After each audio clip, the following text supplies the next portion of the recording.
call. Two men. One named Rich. That's me.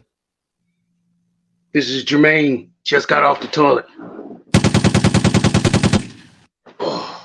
He's a foul man.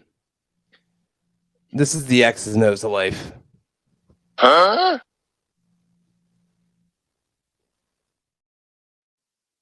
I am such a child. Like, I kind of want to do a different intro for the interviewer, interview part of it, but I'm also like, no, I don't. No, you should know what you're getting into, and that is like your 34-second ability to leave, and it's fine. So, my name is Rich, and this is Tyler. He is another podcast or pod match. Is that what I got you from? I don't know. It's something like that. I pulled him from the pile, and he's my next kind of victim here, so I apologize. And he has some stories to tell, and I'm not going to tell you what they're about because it's not about me. I'm not being a narcissist today, so there's that. He looks to be almost like a bouncer. Like he looks like if you were to anger this fella, he would really damage you. So I may kind of fly you over here because you're out, and you said Phoenix, right? Is that where you're at? You're like my third person from Phoenix I've done. It's right on. It's super strange. I'm like, I don't know what's going on, like why you guys are so popular in my little algorithm, but I dig it because I haven't hated any of you guys yet, so that's good. That is good. Good. Phoenix is highly underrated. I'll give it that. I mean, I feel like if it wasn't hot as balls, it would probably be super cool. But from what I've heard, it is horrendous, and there's a lot of animals that want to kill you.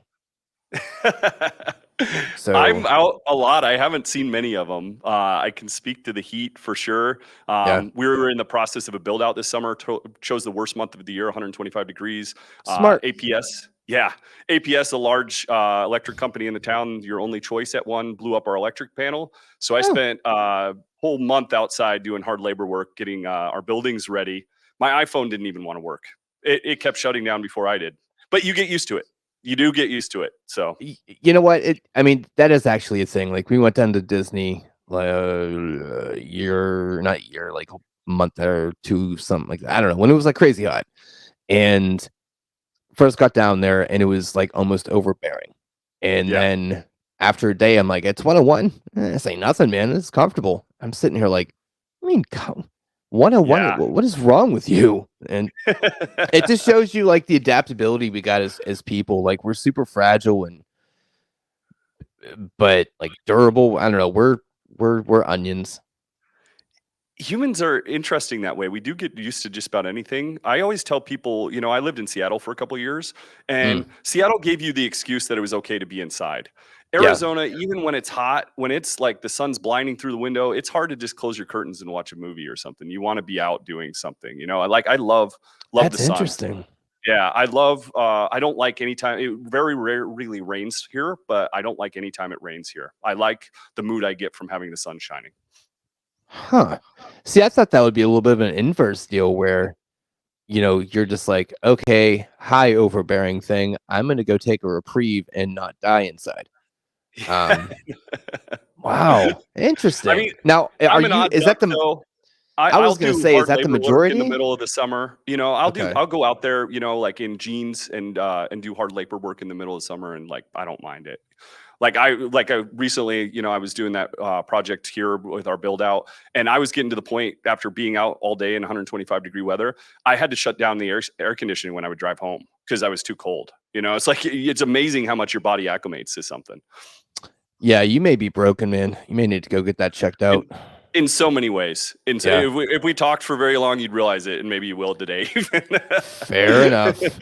Now, I say that, but I'm quite sure the wife is anemic because it'll be like 72 in the house, and she's like, oh, I'm so cold. I'm like, I'm gonna divorce you. This is ridiculous. You can't do this. You can't keep doing this. This is not okay. Yeah. Yeah. All right, man. So who are you? What do you do? And what do we want to talk about? Gosh, I was thinking about this today. Like, it's embarrassing. Like, I don't even know how to answer this question anymore. I'm part of the NCIB, which is a small business coalition. Very passionate about small business stuff and underdogs. I think, like, if you were to root my life right now and disseminate it into two things, I fight bullies and I Nice. help underdogs. Nice. So that has become what my life is, and like the companies that I'm involved with are all along those lines. The charities I've involved with are all along those lines. Um, it's tough to even say what I do. I like to help people, and like luckily my work now like allows a lot of that. I'm back in Arizona. My most recent address was Athens, Greece. Why I gave that up Jesus. to come back is because I feel like I have a lot of missions that need to be fulfilled around protecting people from bullies and supporting underdogs. What kind of made you jump into? I mean, it's a super crazy noble idea, and honestly, like it's funny because I literally text my co-host today. I texted him last night, "Hey, you okay?" Nothing really from him gave me the vibe that he wasn't. Yeah. I mean, he's been through some things the last few months, but whatever. And I just kind of went on this little diatribe of yeah, man, I just think I think we need to normalize caring for folks more, just because it's Yes. almost like taboo to not. It's almost like heroin chic to be like indifferent to people, and I just think that not. I even prefaced it with like, "Hey, I'm not trying to be sappy, but Yeah. I just think this is something that we should kind of normalize. We don't have to like, you know, uh, you know, give each other reach arounds or something like that. It's just like, hey, man, hey, how you doing? Like, Y- how are you doing? Like, I'm not a formality, but like, hey, you okay? So I appreciate where and we're gonna obviously delve in what you do, but I appreciate the at least the initial idea of yeah. Sometimes underdogs are underdogs for reasons that may be out of their control, and then Yeah. maybe the Most. whole. Well, yeah. I mean, I didn't want to put that stamp on it, but yeah, I would say that's probably more often than not. And Yeah. then you got the bully thing, and like I said, I mean, just from the picture, you look like you could fight a house. Um, I fear so no person on earth. I'll just put it that much. I mean, yeah, I mean, you're kind of looking yoked to the gills there, so I do not blame you.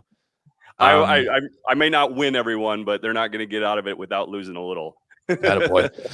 Um, so it's cool to see someone that I mean, really, you could look at yourself and kind of put yourself in that box of the prototypical looking bully guy, you Yeah. know, and you're like, no, it's kind of the same idea. Whenever you go to jail, you go ahead and take care of Bubba before he takes care of you, type of deal. It's like, Yeah. yeah, I don't see many Bubbas coming your way. That went down a weird road. I like it. It's so interesting the shells that we're in life, and part of my shell is built, over time by working out, and I've trained mixed martial arts for a lot of years, and into all this random stuff. I love health and fitness. My undergrad is in biochemistry because I wanted to understand nutrition better, and Okay. so like you put yourselves in these shells, right? So it's my fault I'm in this shell to some extent, but people's reaction to this shell is really interesting. Like I get the most random comments, and I actually like at first was uncomfortable with it. And now I've just like learned to embrace it because people get a certain image of me when they Mm-hmm. meet me, see me, that sort of stuff before they get a chance to know me. And once they get to know me, like I am the nicest person you'll ever meet. And I get that compliment all the time, but it's not expected. And most often, and what's funny too is like kids and animals, they do like I get along with kids and animals. They like screw with me at the airport, they're like automatically know somehow. Right. Adults, they don't know how to take me until they talk to me for a couple of minutes. And then you'll see this, like they literally break down in front of you in a way to where they've changed their mind on who you are. And I kind of learned to embrace that and love that. It's it's not uncommon for me to like get random comments. Like I was walking through the park the other day and this kid looks at me and he looks at his mom and he goes, "Look, Mom, a giant." And like I'm just laughing so hard about that. Or like coming off the plane the other day, this big jovial woman is like, "Hey," and she's the flight attendant. She goes, "Who are you trying to kill?" And I'm like, "What?" And I'm like really taking advantage. I'm like, because I'm really polite and like I'm like, she's like, who are you trying to kill? And I'm like, horrified that I did something wrong, and then she's like, "With those big old arms of yours," and she starts laughing at me and grabs my arm, and so like the interactions are fun, like they're, That's and when you just stop and you look at her and you're like, you. Yeah. Have you seen this guy that's like a red bearded guy, kind of burly, looks like he comes out of like the backwoods in Nebraska or something.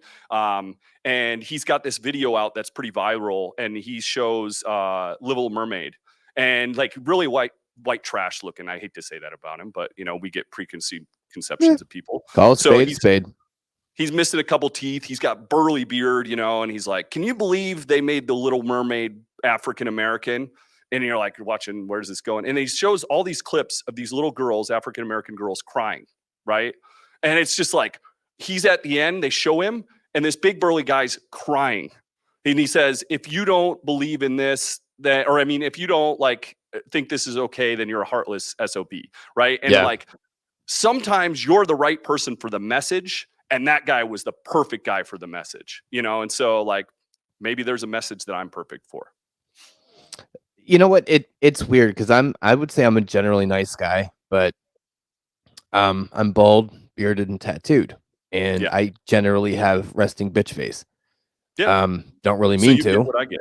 Yeah. Right. So I'm not like super approachable, but as long as sounds bad, because I value going back to one of our episodes here, I value time over pretty much anything else. And if I'm going to expend my time on you, it's because I deem you worth it.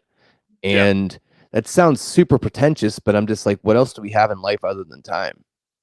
So, I mean, absolutely. And in a world that's bombarding us with things that are trying to steal our time, I mean, a quick segment out of the way. I have a bunch of friends that trained jujitsu at this gym for years together. And they found out after about 5 years belting up, that sort of stuff, that the guy was a fraud. So they were actually stripped of their belts. Started out ever at a different gym. They're actually some of the best guys in the world, black belts now. Like they have their own gyms and stuff. So you don't have to feel too bad for them. But that was a waste of their time. Right. And there's so many people online now that have, like I said, my undergrad's in biochemistry. I know a lot about fitness. It's like I've been in business for years now. I have an MBA to back that up. It's like I know a lot about business too. And most of what I see online is harmful around nutrition and business and all these things I'm passionate about. And actually, that was part of it's a long story how I actually got involved with like doing this stuff, because this is like my biggest fear in life. But that was part of it, is like, there needs to be more good people out there spreading good information just because they care to do it, right? Like I never try to make any money off this stuff. All our podcasts are for charity, it's like, and I don't really, there's nothing wrong with doing this for a business. I applaud people it's no different than any other small business. It just happens to be I make my money in other ways, and this is what I do to help the world, right? In some ways, we have a couple things we do that with. We have an initiative we call Content for Good. So Content for Good has a podcast called Bully This, where my co-host is ex-UFC fighter, middleweight. And we interview people that were bullied that grew up to be successful in the help that it'll help bullied kids. We also have our new podcast, which is Underdogs, Game Changers, and Bootstrappers, where I literally speak to people like me that were underdogs in business and give them these tools that it took me learning the hard way, or interviewing people that I think is going to be like a tremendous like asset to understanding what business actually is, right? Because most of the content out there is for the 1% of business, not the other 99 that business actually is. And then, not to take up too much more time, but one more thing that I want to drop is dude, you're on my podcast, so you talk as much as you want, man. Have fun. I love talking about redefining heroes because it's like just such a life trek for me to do something about this. But I was watching a documentary on Mexico, and they were showing that these kids looked up to the gangsters down there. And I don't know if you know this, but they even make these songs that like Ghostface is going to kill you. And it's to Banda and, in Spanish. And all these kids are looking up to these gangsters. And I'm like, man, this is horrible. If these are our heroes, what are they become? Right. And it started like clicking in me. It's like, we need better heroes. And I'm not talking about celebrities that like, look at my Ferrari and I'm not doing anything good for the world. I'm talking about real people out there. Like, so that's what Redefining Heroes does, is we travel the world, we find people with amazing foundations, and we have a docuseries on this. I actually just got back from Cambodia a couple months ago. We're going to go to collect a little bit more content because we deem the subject at question, or subject at the amazing hero, let's say, to be so amazing that we actually now want to enter our first episode into a film festival, because he deserves every bit of awareness we can give him. And our goal is to monetize a channel. That monetization will completely go per episode to that founder of that organization. On top of that, we try to do UGC content, which is Patagonia, I'll wear your shirt. Patagonia, I'll wear your shirt if you'll stroke a check to the charity we're going to, and I'll wear it on camera, right? The other way we do it is awareness, obviously, of the organization, so you can vote for it. I'm a business consultant. I look at charities before we go to them so I can vouch for them. So anyways, that's kind of like a little bit of about our Content for Good initiative. Damn, dude, you really are like, that's just crazy powerful. Like, thank you. Not only do you speak it, like you walk it, right? Like, and it's so weird because you don't really see that. Like, there is just master wordsmiths out there that are just like, oh my god, like my panties are so wet right now. And it's like the actual, hey, there we go, like, here's my work in action. It just doesn't happen. And like it's and I don't, it's almost alien, because like you're just such like a, I mean, obviously I only know you for what, 17 minutes now, but still, whatever. I mean, perception is everything, and fine. If you're, a liar, then hey, whatever, fine. Things happen. But, just, first read here, like, you're just so like, it's a weird thing to say this to another dude, but like, you're just like innocent and pure. You know what I mean? Like, it's like your intentions, there's not like any underlying malice, or like, you are literally the guy that will smile at you and be like, hey, how are you? And it's like, do you really want to know, or are you just asking? And you're sitting there on the couch like, yeah, what's up? Tell me your story. And you just don't get that. It's, everything is a formality. Everything is just quick, instant responses. It's almost like we're all bots in how we respond to things. So having someone sit here and say, hey, this is what I do, this is why I do it. Well, we didn't get to the why you do it yet, but we'll get to that point. But this is what I do, and this is what I do with what I do. I don't know. It's just, it gives you hope, right? In a society that there's unfortunately not a ton of hope, because you're right. Those heroes, those underdogs, you don't hear that on the news. You hear about rape, arson, fire. Cool. Yeah. This is great. I'm going to go take a nap now and kill myself. This is going to be good. Yeah. We need more good stories. And I absolutely appreciate the compliment, and the other thing is too, it's like, as I never know how to totally define this, but it's like, as I'm going to say masculine men, or, it's like, it's not the easiest thing to say nice things. Right. But I've made it a point in life that when I think something about somebody, I say it. If it's something nice, even if it makes me uncomfortable, I say it, and that could be a random stranger. Like, you know what? I really appreciate, like, your just vibe, like, and I will make good friends that way, and I'm also really good at turning the other cheek, because people aren't always fair to me, like, I have bullies in life, but then, like, eventually they become friends, and I believe in working in the micro, it's like, I do a lot of small business consulting for free, like, I, over the last couple of years after that's cool, man, because you don't ever hear that either. It's always like, pay me to build your business. It's not making money. Where am I getting the money? I don't fucking know. It's your problem. It's like, oh, well, all right.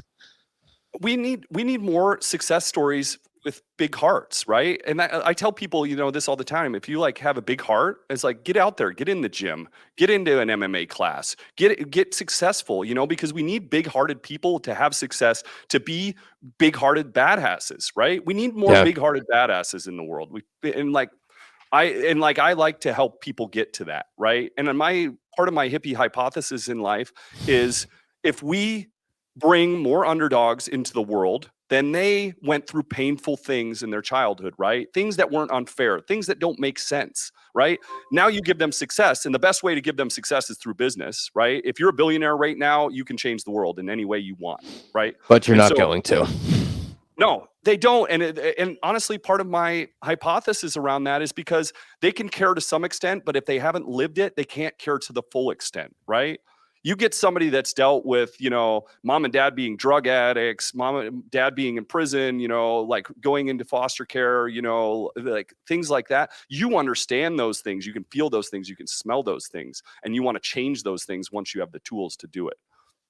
It's funny. I just had this bit of an epiphany here listening and thinking and listening and thinking. It's like, dude, I have such a crazy story that if I actually become successful, like it's I don't want to say it's a book worthy type of thing, but it would definitely be a solid story. And I think that's actually kind of why I want this so bad. Because one, I want this to be my job. That's what I want to do.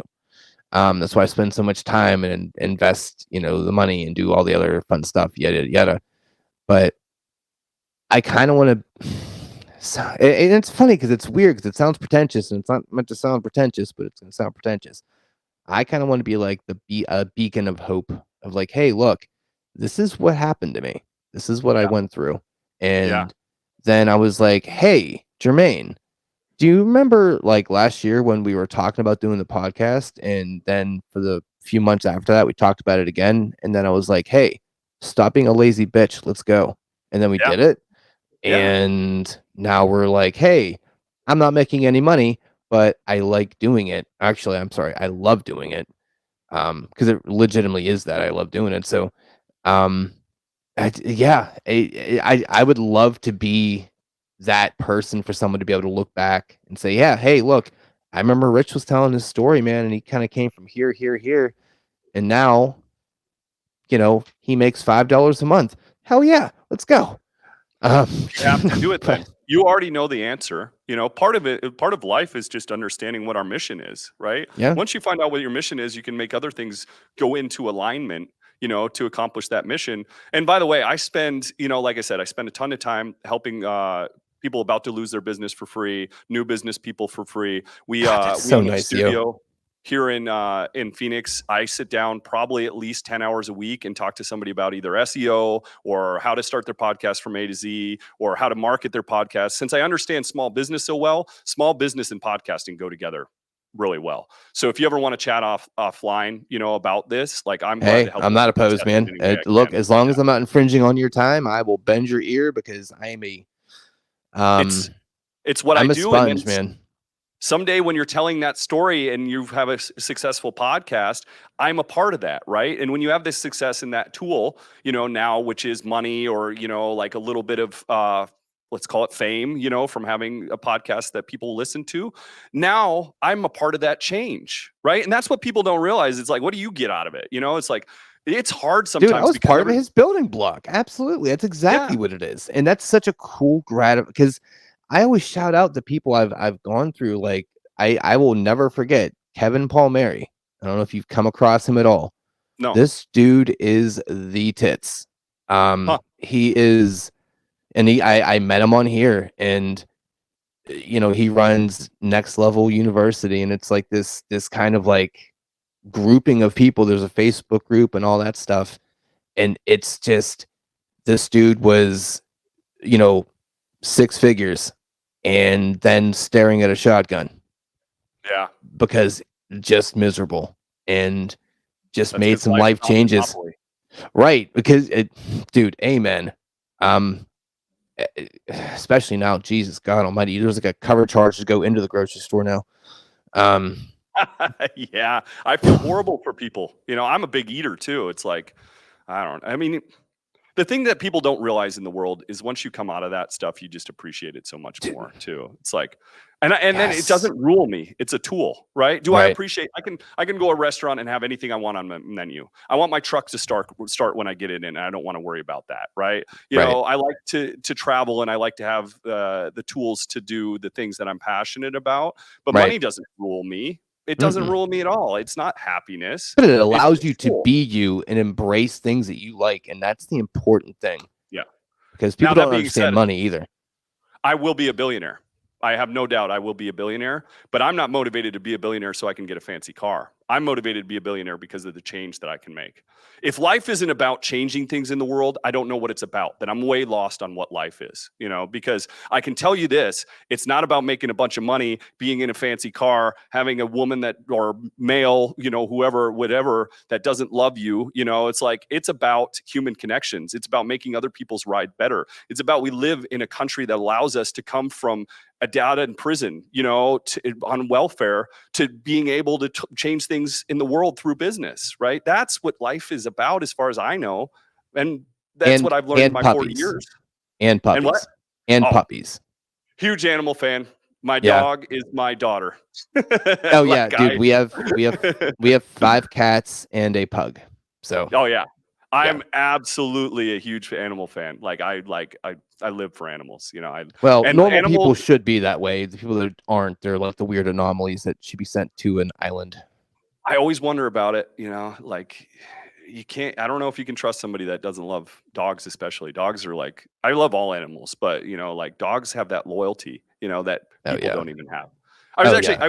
I was watching a TV show the other day, and this guy's getting beat up in front of his kids, and I didn't realize how mad it was making. It was like, in TV shouldn't make you that bad, but I'm getting really mad. And the dog's sitting there next to me, and she never does this. She starts growling because she can feel how mad I am, you know, and like she can just feel that through the air. It's like dogs are intuitive; they know what's going on. Oh Kids too. I don't know if you've ever dealt with pugs at all, but they're like one of the more characters of the puppy world, and I have. Yeah, and they are. And like, but this little boy is super, like, the wife took him yesterday. He gets like a blueberry facial. Like and I'm just like, I don't even know what that means. Like, I don't, okay. It's like, oh, they put blueberries in his wrinkles. I'm like, okay. I would almost, dude is super soft though. So I would almost tease you for that, but I'll send you a picture offline of my dog on her birthday. And it's like, there's a place in town here where it has a little dog menu that you can go into this restaurant, and there's like 6 items on the menu. And then we go to the toy store and she picks out a toy. And then I think most people know that Dairy Queen will give your dog ice cream if you buy some, you know. It's like, we had a whole day, you know. Oh yeah. Doing dude, this. dog Actually, dates are awesome. Edit this out. Like that kind of ruins my tough guy persona when you hear it's fine like that. Dog dates are awesome. Like, oh yeah. Anyway, this is the rap. I told you this is the rabbit hole you jumped into. I apologize for nothing. You had your chance to get out. I'm good. So, all right. So let's kind of get to the nuts and bolts of this part of it here, because this is, I mean, I love the cause. I love what you're doing with it, and that's obviously interesting and moving. I would say that's probably a real solid word for it. Oh, and real quick before I go on this rabbit hole, I'm going to end with this other rabbit hole. You said the whole, it's weird for dudes to talk and say nice things. It's funny because we did do kind of an episode about that as well, kind of just that male ego, and I talked about that with an interviewer a few days ago, but I didn't mark it. I don't know what episode it was because I was shitty at doing the description, so oopsie daisy. But it's funny because because a little backstory here, my co-host used to be my boss, and then he got fired, and then he had, I'm not going to put all of his business out there, but some marital issues, and you know, I helped him out a lot with that, and I've known him for like 6-7 years. I tell this dude I love him all the time. Yeah. And it's like, it's not weird, but society, if they were to disappear tomorrow, wouldn't you? I had a great friend growing up. Things were a little rough for me in my childhood. I lived on his floor in his room for 2 years. A super close friend. You know, I have a lot to thank him and his family for. They're probably the only reason I'm not, you know, somewhere horrible right now. But I told him the last time I saw him, and I didn't know it was going to be the last time I saw him. I said, and I wish I would have went deeper, but I just said, "You're a really good friend." And that was like, I was struggling in the car to say it. I was thinking it, and like, this was one of the first times I ever did something like this, and I wish I would have said more. But he's like, "Yeah, thank you, I appreciate that." That was the last time I ever saw him alive. He died in a skydiving accident after that, and so ever since then, it's like, you have to say it. I don't care if it's something you think that's good about somebody. Tell them. If you feel it, do it. Like that's how Yeah. I don't. Oh, you're a pussy, and you don't have any friends. Yeah. Checkmate.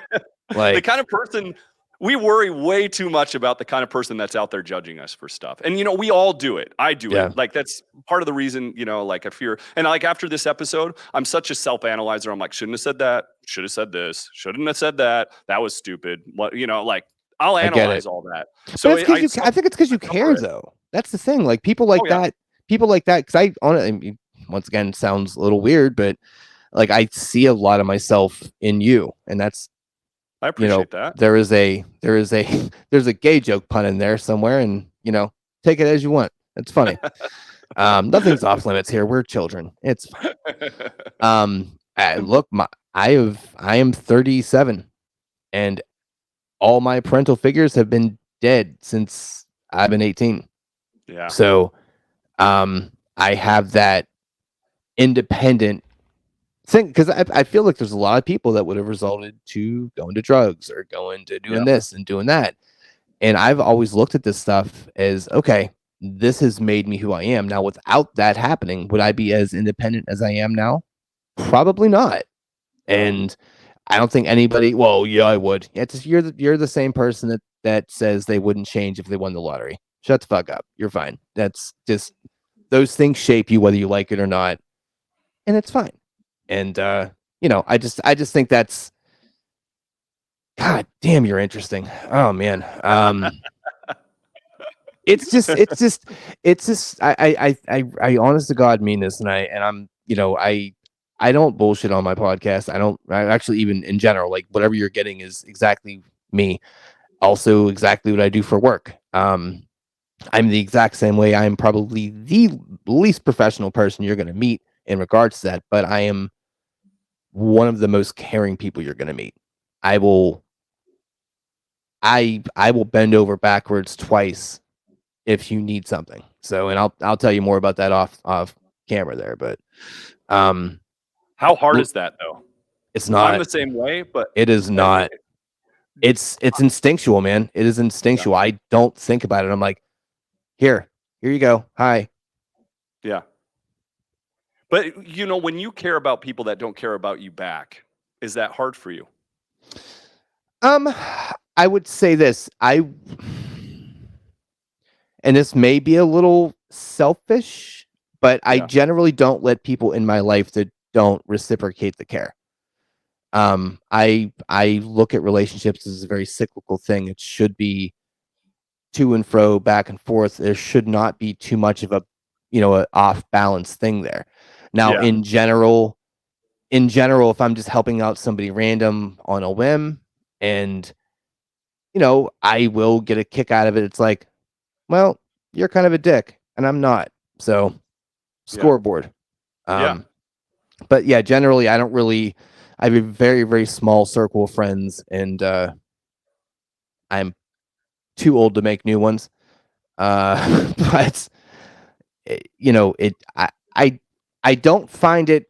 It's obviously harder in real time, but you kind of get the self-serving satisfaction, unfortunately, with somebody that's not reciprocating that energy. But with the ones that are, dude, it's like sex. Have you seen the movie? I think it's called Invincible. It's with Bruce Willis and Samuel L. Jackson. And Bruce Willis is invincible, like he can't be hurt. He's indestructible. And then I'm aware of the movie. I've never watched it, but I'm aware of it. Well, Samuel L. Jackson is Mr. Glass, right? And the idea is there's polar opposites to everything in the world, right? So Bruce Willis is indestructible. Mr. Glass is like super destructible, right? And so that's the premise of the movie. And I think that some of us have so much empathy in the world that, well, let me put it this way. There's people that lack empathy, right? We have some horrible, atrocious people on the world that do awful things. They lack empathy. But I think on the other side, there's the Mr. Glass of this world, although he's the bad guy in it. But there's the opposite, right? Some of us care too much.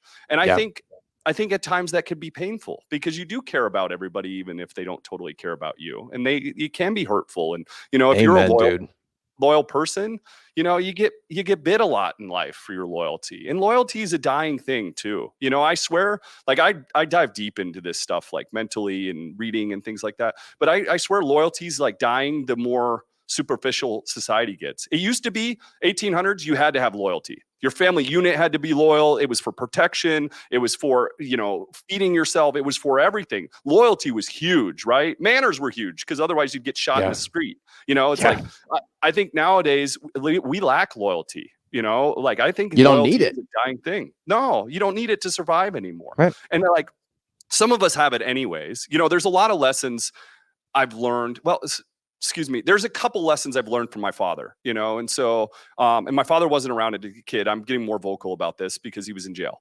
And I never met mine. Yeah. So you're probably going to get what I'm saying. There was only so many lessons, right, that you get. But I got a couple key lessons out of him, and like one thing I totally appreciated about him is he went to jail for a long, long time because he refused to tell on any of his friends, right? That's not an easy thing to do when you have 3 kids at home. And so, like, of course, I missed growing up with my father. He's actually a great man in so many ways. He has his flaws, but he's a caring human. And I can appreciate that part of him. I can take that part, right? And I can appreciate that lesson that I learned from him. And then I can take the parts that I don't want to learn from him, too. If anyone goes through anything through life on a daily basis, a weekly basis, a monthly basis, and you don't take something from it, you're a fucking idiot. Yeah. There's my bumper sticker moment. I mean, I absolutely agree. And like, don't take it all. It's like, do you know Elizabeth Holmes, the founder of Theranos? So she tried to have her life be exactly like Steve Jobs, right? Even down to the turtleneck. It's like, I don't know if you know much about Steve Jobs, great businessman, horrible human being, absolutely horrible human being. I've heard that. Yeah. In so many ways, like I don't want to go too deep into it. You can do the research on it, but he didn't want to do anything for the world, and he didn't even want to do anything for his daughter. So you can't take everything from Steve Jobs. Can you look at him and say, man, what a great marketer, what a great businessman? Yes. But do I want to admire my life or mirror my life to Steve Jobs? No, I don't want to be anything like Steve Jobs. I'm never going to wear his stupid turtleneck. It's like, that's, you got to take in, to pieces. He looks so pretty with it, though. Says the guy that wears the same outfit every single day of my life. So I'm not much for fashion. Don't take my hat. Dude, I dress like a I dress like a cholo. I'm usually like white tee and some kind of gym shorts. So it's like the wife is like, "Hey, can you maybe try in this marriage?" I'm like, "Oh, I guess so." Fair enough. Working at home killed me, man. Like I am generally like, okay, I will do something that resembles human stuff today. And it's super weird. Like it's crazy how much that changed, but that's a conversation for a different day. All right. I don't like to dress up. Yeah, it's just like I don't have a reason to, but I'm like, oh wait, the wife kind of just, can you look like a fucking person, please? I'm like, oh, I don't even want to think about that part of my life. I like to get up like Pee Wee Herman. He's got a full closet of the same stuff. My closet's the same way. Yeah, it's that and sports jerseys. Everything else is like, dude, I don't know. It's fine. I have some fancy like funeral stuff, but that's about it. Oh man. Okay, yeah. Let me go back to here because I'm going to keep going down rabbit holes because this is real quick rabbit hole. I promise. I swear to God, quick rabbit hole. This is exactly when we were talking off camera. This is exactly why I do this the way I do it, because I get to have real organic feelings and responses in real time. And that's actually how I do the other podcast. We have a topic, but we don't talk about it until we're actually on the podcast. We're like, oh, I've learned so many cool things from him and vice versa that we didn't even know about each other. We've known each other for 7 years. So that's awesome. Anyway, what made you kind of get into the bullying and the I don't know why I said anti-hero. I don't know what I was thinking. The underdog kind of story here. Like what really, if you don't mind me asking, if it's, deep seated things, and don't worry, but if whatever you want to divulge, what made you get into that ring? It's so many things that it would take a long time to dive in. I don't do anything in life unless it has a couple things to it, especially something as scary as what we're doing and what we're trying to approach upon. But I think that it's the feeling that my life came so close to being different, right? And so I fear for the younger generation that is they're just on the tip of like screwing up or getting past it. And I think that those are good-hearted people that we need to protect and make them successful so they can help the world. And I also say this a lot. If you have something that you see, I'm big on documentaries and books, it's like if you have something that you see that hits you different, like it's a sick, strange, different feeling. It's probably in your stomach and your heart at the same time. And I get those and I'm like, I got to do something about this. And that's what's great about being an entrepreneur is I didn't used to know how to do anything about anything. But after I started my first business, then it was like, I can put anything together now. Like there is nothing that I'm afraid to approach. Right. And so then I guess the other part of it is I can, and I need life to have meaning that way. Right. So like I mentioned, Monopoly, it's like, if we're just in the world to collect some stuff and put it in our house and on our mantle, and like that isn't enough for me. Like I don't want that for my life. I want to be able to help those that can't help themselves. I want to be able to protect those that can't protect themselves. I get disgusted by things like animal abuse and I have to do something about it. Right. And so I think it's a combination of all those things, and it's going through your own trials in life. And somebody said it best on my bullying podcast towards the end. It's like, you need to become the hero that you wish you had. So, right.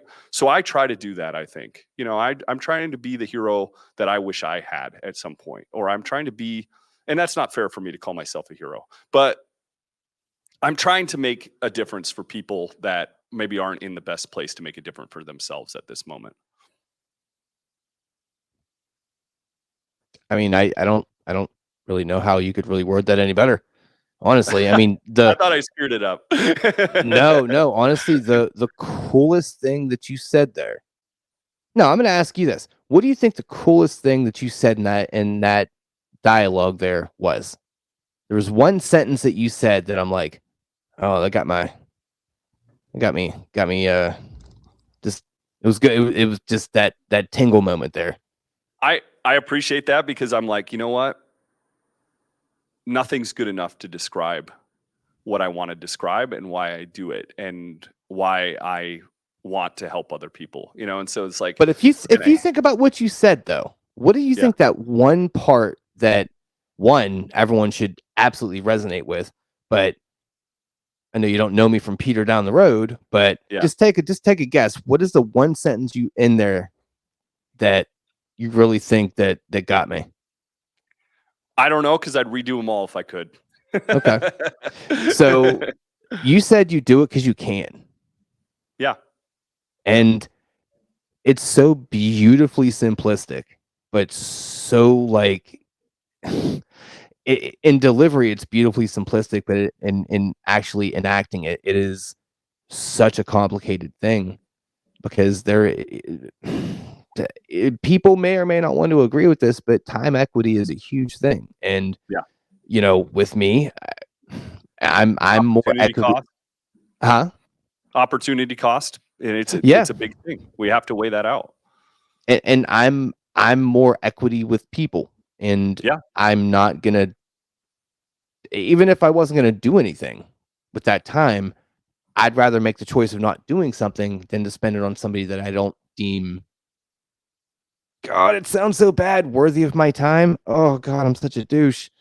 I get it, because it's like, I'm trying to think of a good analogy, but I work with a lot of entrepreneurs, right? And so, and some of them I'm like so motivated to put time into, because I know it's going to mean something. And some of them it's tough. It's because it's like, they're not going to work hard enough. They're not going to listen, 90%. I shouldn't almost say this on camera, but 90% of businesses fail because people absolutely quit. Right? Kevin Palmieri said that to me. He's like 85%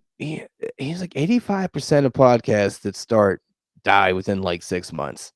And I was like, yeah, I absolutely get that, because you don't make money because there's that instant gratification, because people are stupid and short-sighted. They don't see that. They're like, no, this has to simmer. This is a roast. This is not a hamburger. Like, you have to let that sumbitch cook.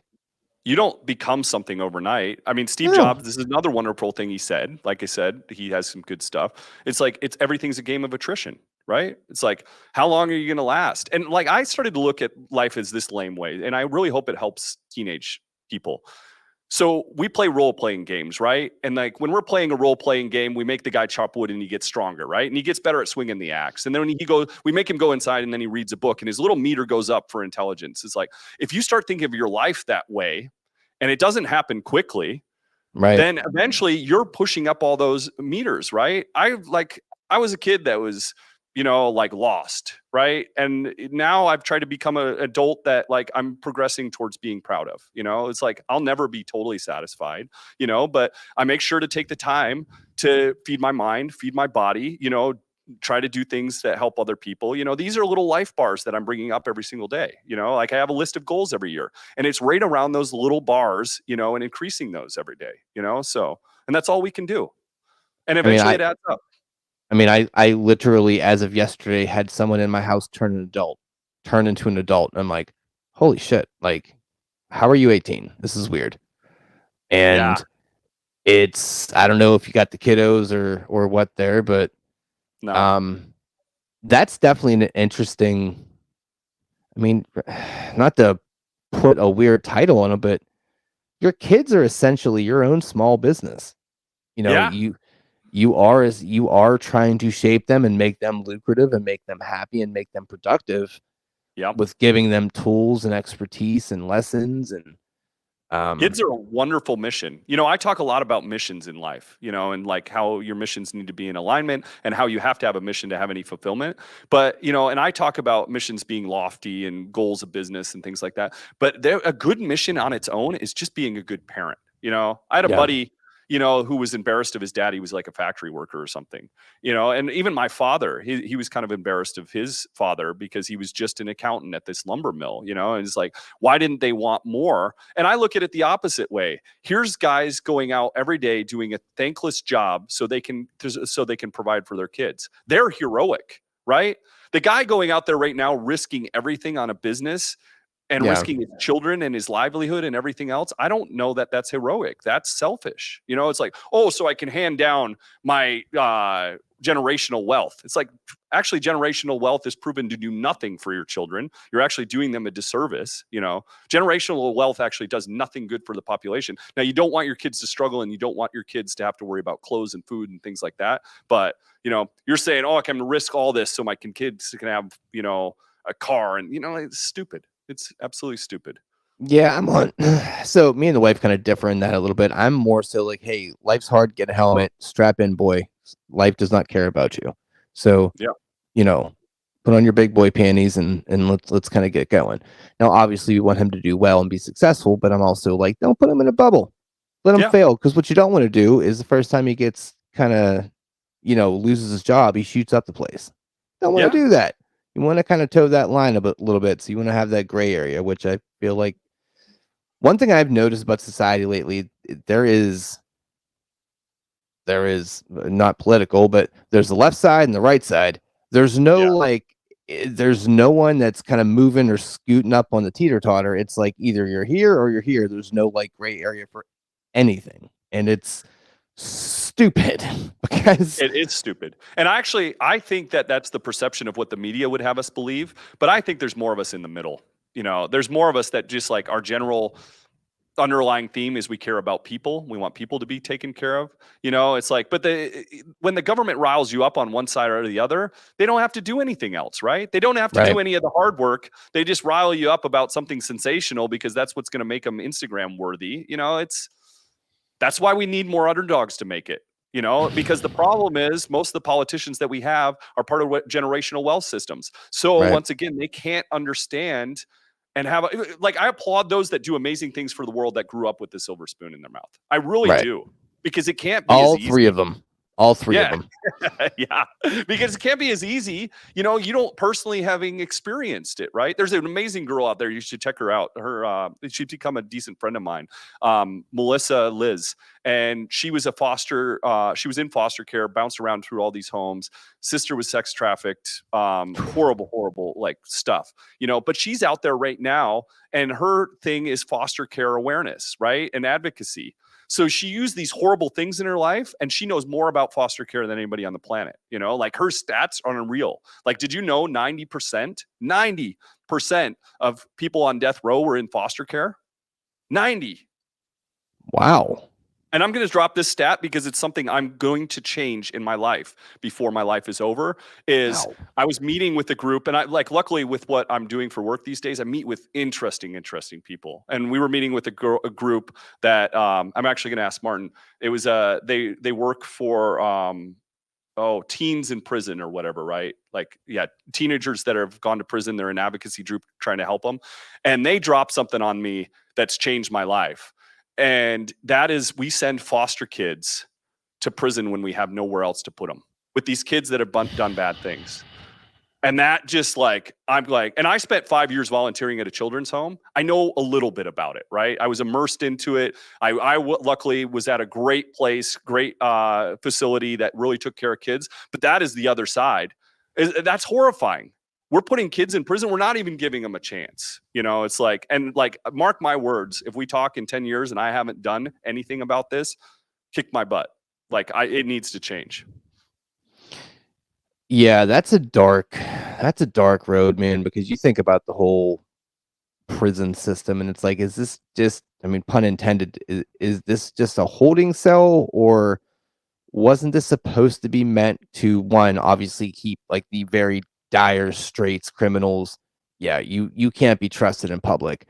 But for the majority of them, isn't that supposed to be for rehabilitation? But it's almost like, no, you just get lumped together because your race, your upbringing, your sex, whatever. Like, and that seems to be, unfortunately, a lot of the time you hear, and then you hear other crimes that are just like, you got that, you only got that for that, Yeah. but that goes down the race road there. But yeah. There was a documentary called Cocaine Cowboys, and they talk about in the end how the guys go to like the worst prison in the country. And I remember going there to visit my father as a kid, you know, and my dad was a nonviolent offender. He's in with some of the worst people in the world. How is that conducive to society? My dad's never done a violent thing in his life. He's a nonviolent drug offender, you know? So like, it's like, yeah, it's craziness. You're right. That could go into huge dark rabbit holes but now we would talk about like, well, where's the reward systems in this, right? And now we could talk about money, and we could talk about privatized prisons. Mark my words, if there's a bad system, it's because of bad reward system somewhere. Somebody's getting paid. Somebody has incentive to do these things. Oh yeah, everyone is sleeping with everybody. That's basically how everyone is just, the world's a giant reach. Today. I'm really not political. Like, I know I sound a little bit political today, but I'm not at all. You know, like, people ask me, well, what do you think about this, Tyler? And what do you think about that? And like, I'm supposed to weigh in on all these different things. No, I have my couple things in life that I have to focus on, right? Those are the things I'm passionate about, you know, but protecting kids, protecting animals, protecting underdogs. Those are what I have to care about. You know, somebody else has to take on some of the other stuff. Yeah. That's why they get the paycheck they get. And that's kind of how that goes. You worry about that. I'll do what I can on this side of the thing. Yeah. And I don't need to polarize people either, because I want as many teammates on board with me changing these things. That's why I don't make enemies on purpose either. You know, it's like I need more people supporting me in what I'm doing. I need as many people supporting me as possible, because what I'm doing is important work, right? And I don't get supported by making enemies. I make friends, right? Because then they support what I'm doing. And the nice thing about what I'm doing is nobody should ever disagree with anything I'm doing. Like, right? We can all agree that we don't want kids going to prison as foster kids. You know, we can 99% of us can agree we don't want animal abuse, you know, like children abuse. You know, we can all agree on these things. I don't like it when the little guy gets picked on, when a big business goes after a little business. You know, I don't like this stuff. You know, most of us can agree on these things. It's probably really tough though too, because we're such cynical assholes anymore that people absolutely are like, yeah, but what's in it for you, man? What's the wink, wink? What's the catch? And that's this guy. Like one, that's got to just sting you and just like dig in your soul because it's like, nope, one of the good guys. It's like, sure you are. Mm-hmm. And that's what I went. Remember Yeah. when I threw out earlier, how's it feel to be kind to somebody else and it not be reciprocated? You know, it's Yeah. like, I do deal with that a lot. It's like, what's your angle? What is Yeah. your angle on this? You know, it's like, so I was on a subset of the city council here, did my MBA here in Arizona. So I've been a part of WP Carey in the business school, got a lot of really nice things to say about both of them. But I came out to both of them. I said, literally what I want to do is I've now written a book. It's 21 steps to starting a business. And by the way, I haven't had the courage to release it yet, but my plan for the book is when it's released, all the money is actually going to go to fund underdog business people. I'm not going to keep any of it personally. But through writing this book, I've also developed 21 steps to starting a business that I wish I would have had to make it easier, right? And so I basically talked to the city and I talked to the school and I said, look, I just want to come help it be easier for people to start a business. Here's the steps. I'll do it for free. You know, it's like, and they're like, you know, like they got all weird with me about it. Like I had some incentive, you know, it's like, no, I just want to help people get into business because it shouldn't be this hard. And if you really want to hear the selfish thing is like, if you dive into the details of what small business is what makes this country successful or not. Small business allows an underdog to change their stars. You know, if this goes away, and it's getting killed and destroyed. So if you want to know what my incentive is I want people 20 years from now to be able to have the same opportunity I had, and it's dying. And you know, like you can, like, I'm not even going to mention some of the names, but most of the country is now, and I sound political again, is now owned by a couple companies. If we don't pick small business back up, because that's the most efficient form of business, we're all going to be living in the Ready Player One, you know, world. I don't know if you've seen that movie, but no, I'm not a movie. I'm not a movie guy. Unfortunately, I'm just like Goodfellas, and that's about it. Everything else. Ready Player One is basically everybody lives in a video game. Everybody's on welfare, and since the world sucks, they just live in this video game world and they're happy with it, right? And so I think the way the world goes, if we don't change it. And so like I do have a startup, you know, that focuses on small business. I do think it's going to be $1 billion company. It mostly ventures around education. Our competitor in it, we're currently trying to do it on our own without fundraising at all, which is very lofty because our competitor in it is now a $1.6 billion company. They just fundraised $300,000 more. Their main spokesman would be somebody you would know right now that I could say. I'm trying not to call it out as much as I was, you know. And so we have we're the underdog, right? But we're literally positioned to do it because we care about what's happening with small business. You know, they don't know anything about small business. These are VC firm guys that worked in big businesses. How can they help small businesses? You know, it's like it. And that's where you have to find. It's like a dude trying to tell a girl how to be a girl. And it's like, what? Oh. And that's why I'm so helpful with business people, is because I've had all the same mistakes, right? Yeah. Like I made all those mistakes. Nobody helped me. I started my business by living in a trailer with no utilities in 125-degree weather, and it was dangerous, so I had a shotgun, right? Like I understand business and being scrappy, but I also understand that worked. I outworked everybody. My competitor was the richest man in the state. We whooped on him, you know, and that was just outworking him. It really was. So you can do it, and anybody can do it. You know, I'm nothing special. I just decided one day I was going to wake up and I wasn't going to believe what people told me about not being able to mount anything anymore. And you can outwork anybody because the population in general is lazy. Yeah. And that's kind of why I really like what I'm doing with because I treat this as a business. I look at it as a business, and yeah, in a very technical way, it is. I mean, I have, you know, all this stuff going and yada yada yada. That's why you can be successful with it. And that's the beautiful thing, because when we started this, I was like, I hope people listen, but I still want to do it. Like, even if they don't, I still get to talk to my friend, like, about whatever. And I think do what others won't. Yeah. You know, when I used to tell myself, how am I going to compete with the richest man in the state? It's like, well, on Friday night, they're going to be out having dinner. I'm not going to be there. I'm going to be working. On Saturday morning, they're going to be out playing golf. I'm not going to be there. I'm going to be working. So with this stuff, it's like, I'm going to put that extra post out, right? I'm going to write that extra blog for my website. I'm going to reach out to that extra guest. It's a game of attrition. And if you keep going, I'm positive you're going to be successful with it. I don't doubt it for 1 minute. I mean, I'll tell you this, we like when we first started, we're like, oh my God, we got 10 views and it was great. I mean, we're from Easter, and what is today? September something? Let's just call it October. Through YouTube and through like Spreaker and the other stuff, we're at like about 1,700 downloads, which is crazy to me. That's awesome.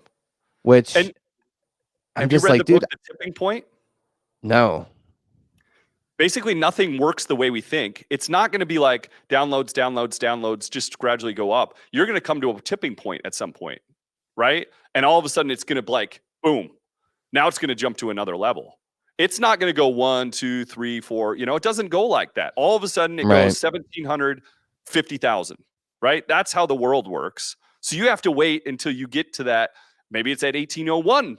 Your tipping point, it's like, but you got to keep rolling the dice and you got to keep putting in the work, because then it's still exciting to me. That's the fun part. Like I still I check it daily because I'm a lunatic, just because I like to see the progress and I want to see if people are talking about it. And because that's my big thing. I want dialogue. And I know there's a lot of dicks out there and they're going to say unruly things. And it's like, okay, that's fine. But I think you'll say your message. Sorry, go ahead. I was gonna say at the end of the day, it's you know how the whole saying is, if you like your job, you never work a day in your life. Yeah, so fair enough. That's not really the case for most things. This, honest to God, could be that thing. And that's how I look at it. And it's exciting and invigorating. And I want to be. This sounds stupid. It sounds real corny, but lay it on me. I want to do something that makes the family proud of me. That is not corny at all.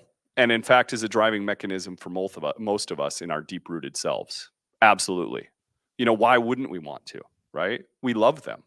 We want them to be proud of us. I mean, it's thing for me, it's a motivator for me. I want my family to be proud of me. Absolutely. In fact, I worry about some of the stuff when I'm online these days. I don't want to embarrass my family. That's been one of my biggest fears, is like talking about this stuff, releasing some of this stuff. I know it's good for people in general. It's been hard for me to do. I never talked about this stuff. I'm 40 years old. I only started talking about it in the last couple of years, and I pretty much went on camera to talk about it.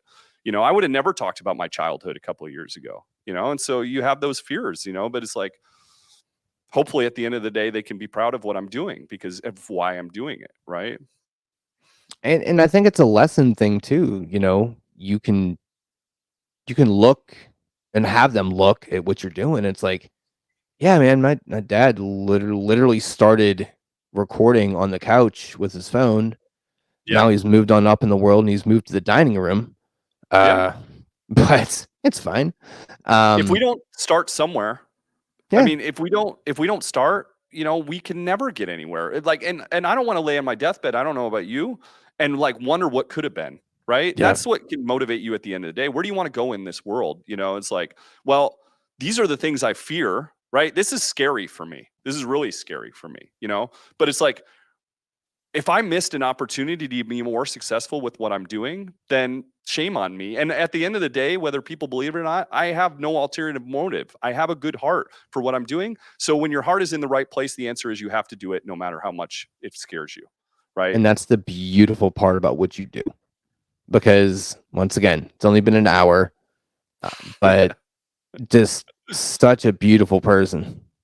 And Thank you. Just it's refreshing and it gives you hope and oh my God, maybe there's more of you and you're just so not used to it. One thing I'm blessed about is, being in the mixed martial arts world here in Arizona for so long. I've had some really cool opportunities, but I also have some really amazing friends from it. Like super, super tough guys with hearts of gold. Right. And, I find that I'm blessed in that, right? I know some really, really interesting, like-minded, hearted people. I have a lot of friends these days that just want to come over to our studios and hang out because they feel like it gives them an energy. We have like people that just want to come around here these days. Last week, 5 different times, people called. They were clients that came in and they called themselves blessed to be in our business, right? They found this place that is a blessing. And that means you're on the right track to doing what you're doing. And not to like segue too much, but I want to weigh in on that: doing what you love and you'll never work a day in your life, right? Okay. And I would say this, because this is important. This is really important. It's like, be on a mission. Because I had Barbie the welder. I don't know if you know who she is. Amazing woman. She's a big proponent of trades, does these amazing sculptures by welding. And so she's on. We're talking about do what you love and you're going to work a day in your life. My thing is do what you fucking hate. Do what you hate and develop a tool to change that thing you hate. Ooh. Right? That's and you can do both. Barbie's the person like you. Do what you love, right? And there's nothing wrong with that. If you can find that, that's wonderful. But there is another side of the world that doesn't love things, or maybe you're never going to find that thing, do what you love. So put it on a mission. Make life a mission, right? A fulfilling mission about maybe something you hate and need to change. And I made that super dramatic here. There's things that I want to change. You did, but it makes sense because I have the actual, I take that, and my ideology was like, I'm tired of doing shit that I hate. Yeah. I'm going to do something that I want to do. Yeah. And I lucked up and ended up loving it. I mean, and that's the thing is if we do things we hate too, it's like I hated my jobs. Like going to school full time, working full time. I was forced to always do that, right? And it was good for me because guess what? When my first business got really, really hard, it's like, okay, you want to go back to that? People called me a servant. I worked at a country club and I was a bartender and a valet. People would call me the help. It's like I would think about that on a bad day, and that was super motivating. So I don't tell people like I tell people if they want to start a business, go out there and get 2 jobs, one of them which you need to hate. Absolutely hate it. Now this will allow you to save up because it's only $5,000 to start small businesses on average. This allows you the $5,000 and it will get you through those moments when you want to quit. And that's another reason I say do something you hate or absolutely love. We can put it that way too, because it's hard to quit a mission of fulfillment. It's hard to quit something you love or something you need to change, which is a mission, right? It's easy to quit a business, especially when you've been promised that like day one, you're going to have $1 million in your bank and you're going to travel all the time. Right. That's the perception online. It's not true.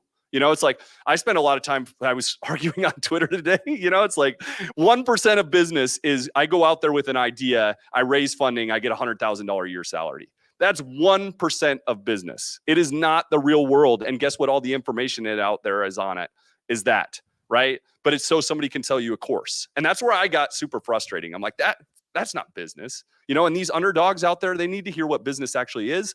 It's not popular. My message is you got to work hard. You got to have 2 jobs, one you hate. That's not popular, right? Like their message is buy my course for $10 and I will teach you how to make $1 million tomorrow and you'll travel the world. Who are you going to follow? Gross.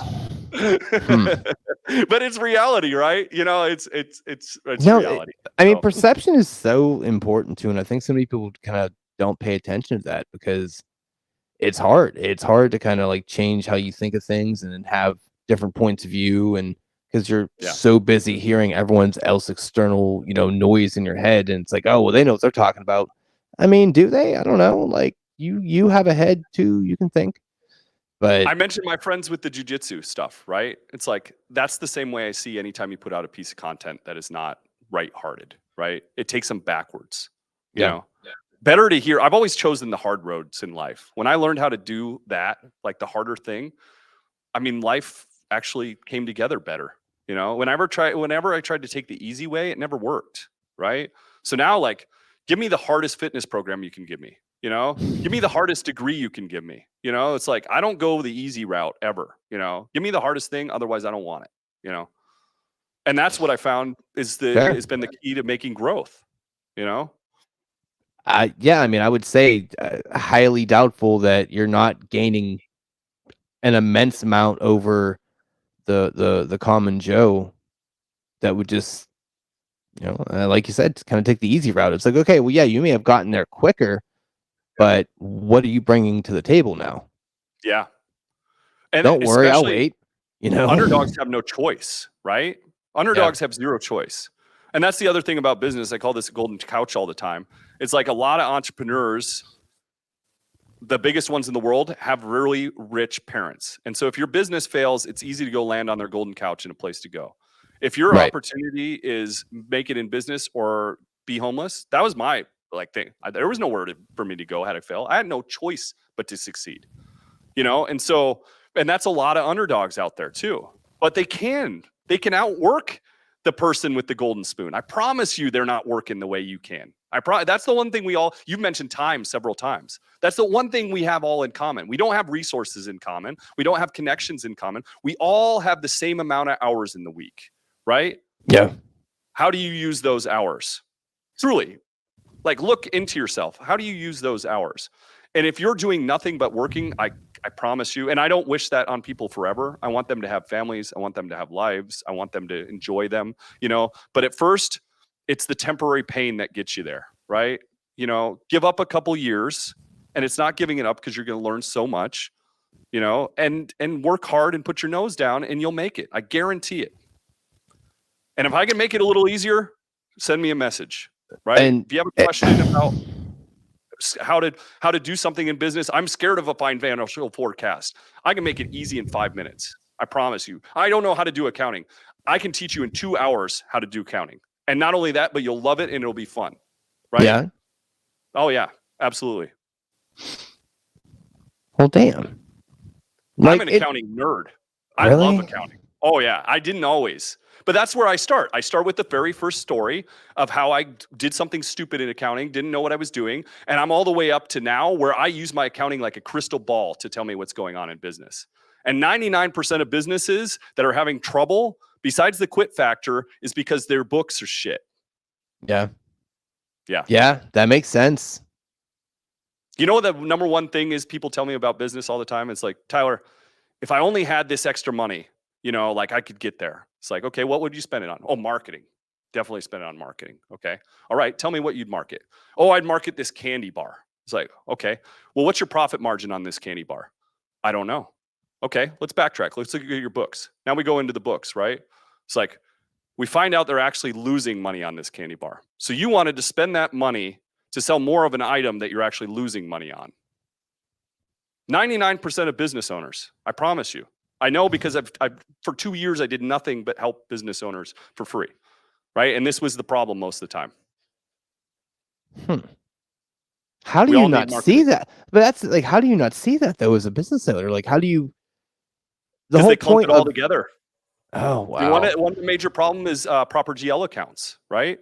So if you have 4 different products and you and you put them all into one bucket of revenue and one bucket of cost of goods, all you get out is a jumble at the end, right? And so even if it's profitable, there's a creepy crawler in there that's not making you any money. The simpler the business you start, the more likely you're going to be successful. And there's a stat that's 75 times more likely to succeed in a business. A lot of it is what I'm talking about, because then, most people don't know what their margin are. And not only that, but they're basing their pricing off what I call blind leading the blind pricing, right? You do want to do some market research, but you don't want to just match the guy down the street. You don't know what their costs are. You have to analyze your costs to determine what to charge. So even if your candy bar costs you $1, right? Let's say you got that far. Let's say you're far enough to know your candy bar costs you $1 and you're going to sell it for $2. What about your overhead? What about your employees? Are you actually making a margin on that candy bar? Variably, yes. But that people can't even usually get to that part where they're variably making a margin. I know currently I'm monthly. I'm in for like $31 a month for what I'm doing now. Yeah. And I think I make like maybe 80 or 90 a month back. Good for you. Doing something. Yeah. I'm gonna start showing my feet on OnlyFans. Well, and that's why the best way to start a business too is the way you're doing it. Because why? So overhead is a big fixed cost, right? We can negate fixed cost off the start. Boom. There's a big scrap of stuff if you'll just start at your house. Dude, the wife Everybody's bought me all starting at this. their house. The wife bought me. This was Yeah. this was my birthday present in May, and then I told her, hey, so I can like do editing and do all the more video fun stuff. Let's just get a good laptop for Christmas, and that's what I am gonna do for Christmas. So yeah, like I wasn't going to invest a lot of money into anything until I knew it was actually going to do something. So it's bootstrapping 101. That's what you got to do. But your next step too is to form a LLC, most likely, depending on what you're wanting to do in the future, depending on if you have partners, pretending what kind of protections you need, because then you should be writing off things like your laptop, your microphone, and your $31 a month. Oh. Yeah. You sexy business beast, you. Holy shit. All right. Well, I think we're rambling here. So here's what I do want to do. You're absolutely going to come back at some point and we're going to have more conversation because I feel like I don't know how we got to an hour and 15 minutes, but that is what happens every single time. Time flies when you're having fun. Dude, amen. And you have been awesome. Like, sincerely, I swear to God, I mean that with every ounce of sincerity. You have been awesome. Like, you are doing God's work out there. And it is just beautiful to see someone that actually gives a shit about society and people and just the human race. Because that's the human capital. And I think everyone forgets that. Like, you can have all the money, all the cars, all the bitches, all this, it doesn't matter. Like at the end of the day, people are people are people are people are people. Like that's the thing that makes the thing kind of keep going in circles. So you can have all that stuff. If you haven't found a mission in life, it means nothing. And I'm absolutely honored to be on, and a pleasure to make another great hearted connection in the world. And I'd love to stay in touch. Oh, absolutely, man. Yeah, I'm not gonna leave you alone now. I'm gonna be like your herpy. Gross. But yeah, man, look, get your, I mean, it sounds even dirty even saying this to you because like usually I say, hey, get your plugs in, all the other stuff, because I always put all the stuff on there, but yours isn't really like plugs. It's like, hey, go give money to people that need money. So yeah, be kind. The world could use your kindness, and it's amazing how like you can turn somebody's day around with some kindness. I mean, if I can ever help anybody, I'm very accessible via messages. I have all the general platforms. I was too afraid to start social media at first. I actually turned down 4 reality shows in my first business even. And really? Now it's amazing that I'm here now. But so my tags are Tyler Uriah, which is actually my first name and my middle name. And so everything I have social media wise is under that because it was my secret account that I could start working on some of this stuff. But now it's become my account. But full name, Tyler Copenhaver, Uriah Copenhaver Heath. If I can help somebody out there with a question or business or, life, I try to do everything I can. So. And look, I'm not trying to like drive more and more and more people to you because like, I don't want you I want you to be able to sleep and things.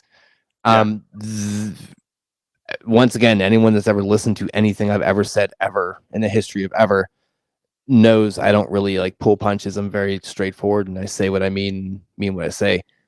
Dude, talk to this guy, please.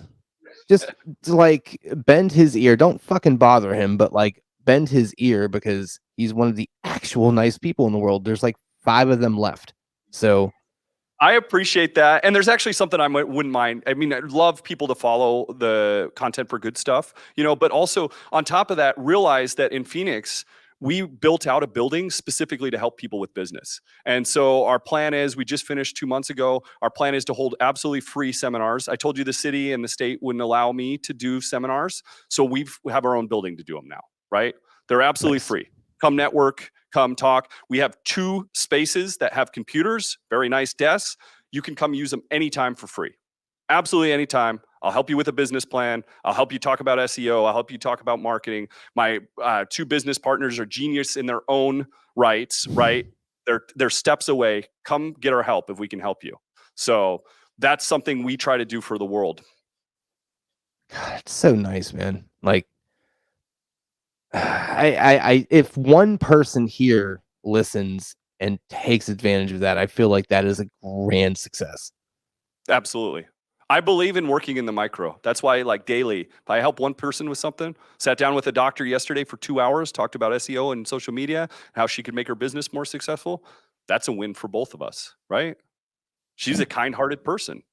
I want her spending more love in the world and becoming successful so she can do, her work. Because it only benefits everyone else on this floating rock. Like that's I'll end with this. I work in tech support and I'm very good at what I do.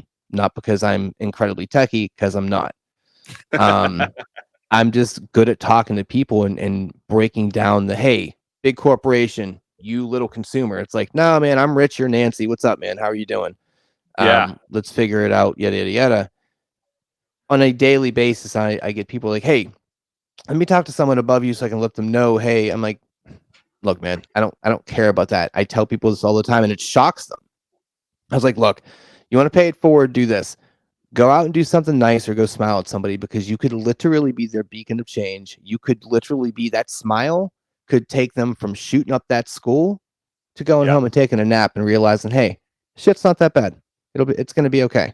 So those simple little, just, I don't know, person things, don't take it for granted, man. They are more useful than you think. I 100% agree. And Rich, keep doing this, right? This is your goal. Make it your mission. Your voice needs to be heard because you obviously care about what's going on. So it's important. You owe it to society to keep doing it, right? Because yours is a good voice that cares. So you have to do it. You have no choice now. I'm okay with that. my Fridays were free. But I mean that's the thing, and it's interesting because I have had to kind of navigate some waters because I work a 40-hour-a-week job, and I was neglecting my wife a lot because of doing this. Because I was recording like 6 times a week, which, okay, cool, I have no qualms doing that, but it's like you need to have time for other people. So yes, but when you're passionate about something, man, that's the thing. Yeah, I'm a very driven person, and I just appreciate getting to know somebody that is actually like a driven, good person and doing good things. And it's like, I don't know. It shouldn't be shocking, but unfortunately it is. Finding each other more and more, and a couple people working on good stuff in the world changes a lot. Yeah. Yeah. All right, my dude. Well, listen, thank you so much for coming on. Thank you. My pleasure. I'm gonna, we're gonna have to reschedule another meeting here because I feel like we scratched the surface of nothing because you were just a whole box of interesting. So like, it just, sorry for my rambles, folks. I am a passionate person. That's never going to die in me, I guess, until believe me, they've listened to this podcast. They know exactly what rambles are. That's fine. No issues there. But I'm gonna pull everything, all the information, put it all in the descriptions like I always do. So once again, I just appreciate you taking the time out, and that's really, I can never end this. I can never end this thing correctly. It's like when you say bye to somebody and then you end up walking in the same direction. It's like, oh, okay. Well, let's not say goodbye. Let's just say we'll chat soon. All right, my man. I appreciate it. All right. Thank you. Thanks, Rich.